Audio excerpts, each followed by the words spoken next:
HomeLife Turkiya va Ozarbayjon qo'shma korporatsiyasi eko mahsulotlar ishlab chiqaradigan Turkiyaning brend kompaniyasi. HomeLife uydagi hayot deb ataladi. Uyingizga eko mahsulotlarni olib kiring va daromad qiling. HomeLife kompaniyasida qanday ishlanadi? Birinchisi bu iste'molchi tabiiy eko mahsulotlarni ichki narxda, ya'ni 30% chegirmada olib, sog'lom va go'zal bo'lishingiz mumkin. Ikkinchisi sotuv, ya'ni 30% chegirmada olib, tashqi narxda sotib daromad qilishingiz mumkin.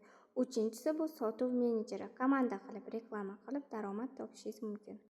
Biz ayollar ko'pincha bepul reklama qilamiz. Misol uchun, do'kondan o'zimizga kiyim oldik yoki farzandlarimizga kiyim oldik yoki qaysi bir restoranda borib ovqatlar yedik.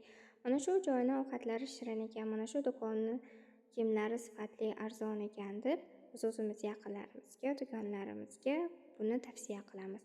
Keyingi gal albatta yaqinimiz yo dugonamiz bilan birga borib o'sha yerdan yana xarid qilamiz.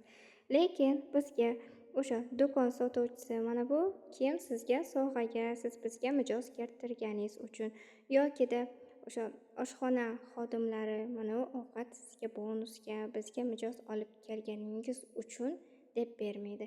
Yoki oziq-ovqat marketlari mana bu sizga, bizga yana xaridor olib kelganingiz uchun deb hech qachon bizga qo'shimcha bonus sifatida sovg'alar yoki biror bir mahsulot berilmaydi.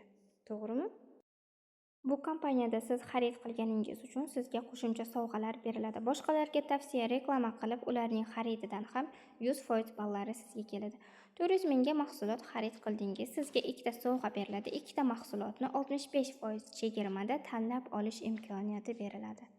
Kompaniyaga a'zo bo'lganda nimalarga ega bo'lasiz? 30% mahsulotlarni chegirmada olish, shaxsiy kabinetga ega bo'lish, sovg'alar, daromad qilish imkoniyati bo'ladi. Umuman olganda hech narsa yo'qotmaysiz. Quyosh sistemasi bilan farqini sizga ko'rsatib beraman. Quyosh sistemasi hamma kirgan hamkori faqat o'ziga bo'ladi. Nastavniklar hamkor qilishga yordam bermaydi. Unda faqat tepada siz bo'lasiz, faqat sizga ball, sizga daromad keladi. Bizning kompaniyada unaqa emas. Hamma o'zi uchun shaxsiy hamkor qiladi. Sotuv majburiy emas. Oylik aktivasiyasi 30 ball, ya'ni 400 ming so'm. Daraja oshganda ham aktivatsiya summasi o'zgarmaydi. Hamkor qilishga nastavnik yordam beradi. Chiqqan daromadni qancha bo'lishidan qat'iy nazar siz kartaga olib bilasiz. Boshqa kompaniyalarga o'xshab o'sha kartadagi yoki shaxsiy kabinetingizdagi pulga tovar olmaysiz.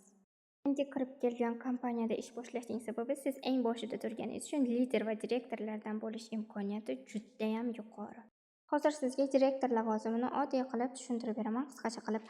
Siz 1600 ball birinchi qo'lingiz, 1000 ball ikkinchi qo'lingiz, 600 ball uchinchi qo'lingiz. Siz direktor bo'ldingiz 25% 3000 ball bilan. Ayni shu ballar bilan sizga direktorlik lavozimini o'zini oyligi $434 chiqadi. Undan tashqari bonuslar 125 ming unvon bonusi, barqarorlik bonusi 125 ming, birinchi avloddan tovar oborotidan 4% daromad qilasiz. 1 million 75 ming bo'ladi. Jami direktor lavozimi 6 million 500 ming.